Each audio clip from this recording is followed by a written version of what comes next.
एक बार हमारे ठाकुर जी महादेव बनकर के गए बरसाने। एक बार की बात है, ठाकुर जी ने देखी कि महाराज श्राद्ध पक्ष आ गए, 10 दिन बीत गए, किशोरी जी दिखी नहीं। सब ग्वाल बालन तो कहने लगे, हे ग्वाल बालों, किशोरी जी कैसे मिलेंगी? वो लाला अब तो एक काम कर, बोले कहा छद्म वेश धारण करके जा, कोई और वेश धारण कर ले। ठाकुर जी बोले गोपी में बन के जा चुको, चूड़ी बेकवारी बन के जा चुको, सांझी बनाई वारी बन के जा चुको। अब तो बरसाने वाले इनको इतना शक है कि नंदगाम तो कोई भी छोरी आवे तो वो ये टटोल के देखें कहीं श्याम सुंदर तो नहीं। मधुमंगल बोलो लाला एक काम ऐसा क्या? बोले कहा हमारे नंदगाम में एक बाबा बैठो है, कहा नाम बा को? नंदीश्वर महादेव। बोले नंदीश्वर बैठो है, यदि लाला तू जोगी बन के जाएगो कोई नहीं पहचाने। तो सबरे ग्वाल बाल ठाकुर जी को महादेव के रूप में तैयार कर रहे हैं।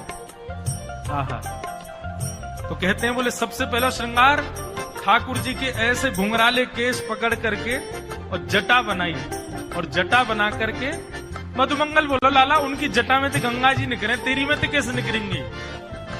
बोले कछु तो कर। सो मधुमंगल मोतियों की लड़ लेकर के आया और ऐसी लड़ ठाकुर जी के जटा से यहाँ लगा करके नीचे की ओर छोड़ दी। आहा कितने सुंदर लग रहे हैं। लाला महादेव तो चंद्रमा और धारण करें, वो कैसे धारण होएगो? तब तुरंत चंदन घिस करके महाराज चंदन को सबरो जल निकाल के सूखो चंदन, और वही चंदन को एक चंद्रमा बना करके ठाकुर जी की जटा पे चिपका दिए। लाला को श्रृंगार हेरो है सुंदर। ठाकुर जी बोले अरे गले में सर्प कहां से आएगो? मधुमंगल श्री राम बोले बता लाला, वन में तो पकड़ के लाए अभी। ठाकुर जी बोले मैं तो चित्र में हूं, देख लूं तो मुझको तो डर लगे आवे, गले में पहन के इसके जाऊंगो। बोले काम कर। बोले कहा? बोले गैयान के बामन को बांधवे की जो दोहनी है ना, जे गोवर और रज में सन के सर्प जैसी है, जय को पहना दे मेरे गले में। और ठाकुर जी ने गले में महाराज एक सुंदर दोहनी बांध ली, हाथ में दोहनी बांध ली, बिल्कुल महादेव जैसे तैयार भये। ग्वाल बाल बोले लाला महादेव तो भस्म लगा में, वो चिता की भस्म लगा में, अब भस्म कहां से लेके आवे तेरे काज? ठाकुर जी बोले तू मलियागिरी चंदन लगा दे, मैं वही को भस्म बना दूंगो। ठाकुर जी को पूरा श्रृंगार है गया, बिल्कुल महादेव जैसे लगन लगे। मुंह पे भी जो चंदन लगाया वो भस्म बन गो सबरो। बोले लाला तू तो पहचान में ही ना आ रहा, कौन है पतो ना कहां से आगो है। ठाकुर जी अकेले बरसाने गए। अब बरसाने में जाकर के महाराज अलाक निरंजन घूम रहे नन्हे से गोपाल जी बरसाने में। गोपी अपनी अपनी अटारीन से निकल के ओ देख कैसो नेक्सो से जोगी डोल लो है। अरे नेक पकड़ो तो सही। सबरी गोपी ने जाके खींच लिए ठाकुर जी। अरे बाबा घर में खेलवे की उम्र में जोगी बन गो तू, नेक्सो सो। ठाकुर जी भ्रगुटी टेढ़ी करके बोले हम जोगी हैं, श्राप देनो जाने, ज्यादा बोलेगी श्राप दे दूंगा, 3200 निकल के बाहर आ जाएंगी, पोपली है जाएगी तू। बोले अरे बड़ो तेज बोले जोगी तो। सब गोपियां कह रही हैं बोले अच्छा जोगी तुम पे कहा आवे? बोले हम जिसको देख लें उसको देख करके भविष्य में उसका ब्याह किससे होगा ये बता सकते हैं। बोले अच्छा तुम बता दोगे? बोले हाँ। अच्छा नहीं मेरा बता दो, मेरा ब्याह कौन ते होगा? बोले तेरो ब्याह ना होगा, तू ऐसी रहेगी जीवन भर, तेरो पति ना दिख रहा मुंह को। दूसरी गोपी बोली अच्छा अच्छा मेरो बता दो, मेरो ब्याह कौन ते होगा? बोले पास में एक गांव है, वहां पे एक गोबर चुरावे वालो गोबर चोट्टा रे बातें होगा तेरो ब्याह। सबरी गोपी बोली बड़ो टेढ़ो टेढ़ो बोले। तभी एक गोपी बोली सुनो हम अपनी कहा पूछ रहे हैं, या जोगी पे कछु आता हो तो ना श्री जी हमारी श्यामाजू के बारे में पूछे, उनको कौन तो ब्याह होएगो? सभी सखी बोली अच्छा तुम हमारी स्वामिनी जी से मिलोगे, उनको नेक बता दोगे कि उनको ब्याह कौन ते होएगो? ठाकुर जी बोले ले चलो अभी बता मैं। आहा ऊंचे भवन पर लेकर के गए हैं ठाकुर जी को। किशोरी जी से जाके प्रार्थना करी, एक बड़ो सिद्ध जोगी आयो है, तो नेक्सो सो ही छोटो सो है, गोल मटोल वाके हाथ हैं, गोल मटोल गाल हैं, लेकिन ऐसो बोले।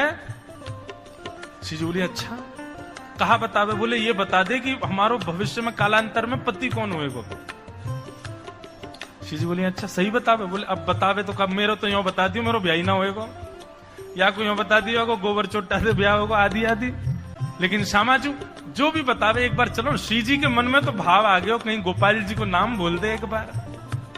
श्री जी तुरंत निकल के बाहर आई हैं। आहा,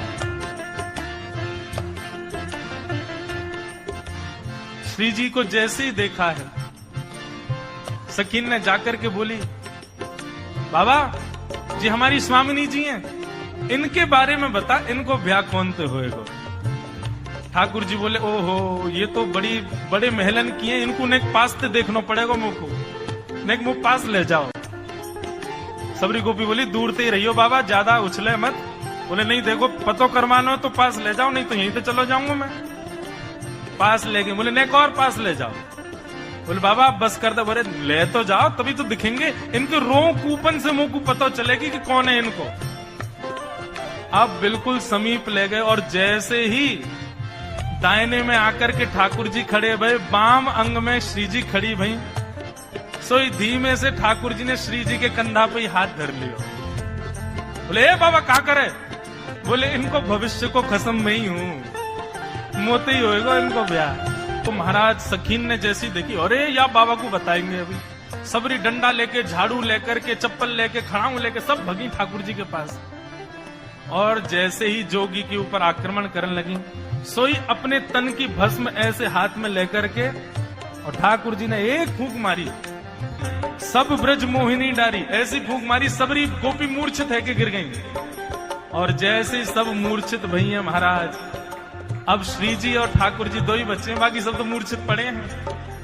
ठाकुर जी खूब निहार के देख रहे हैं किशोरी जी को, और किशोरी जी के सुंदर व वेश को दर्शन करके ठाकुर जी बावले है गए। और ऐसे बावले भय महाराज किशोरी जी को देख करके मलुकदास जी वर्णन कर रहे हैं, अब तो रास्ता में चलते फिरते बस वही स्वरूप किशोरी जी को याद करें, वहीं बैठ के राधे राधे राधे राधे गाने लग जाएं। कभी जमुना जी में जल डार के पड़े हैं, भस्म रमाए पूरे अंग पर, लौट करके आए, मधुमंगल श्रीदामा देख रहे हैं, लाला जी कहा है गो। तो ठाकुर जी प्रति उत्तर में कुछ बोल ही नहीं रहे, बस राधे राधे राधे राधे राधे राधे। लाला भूख लगी, बोले राधे राधे, प्यास लगी, राधे राधे, नंदगाम जाएगो, राधे राधे।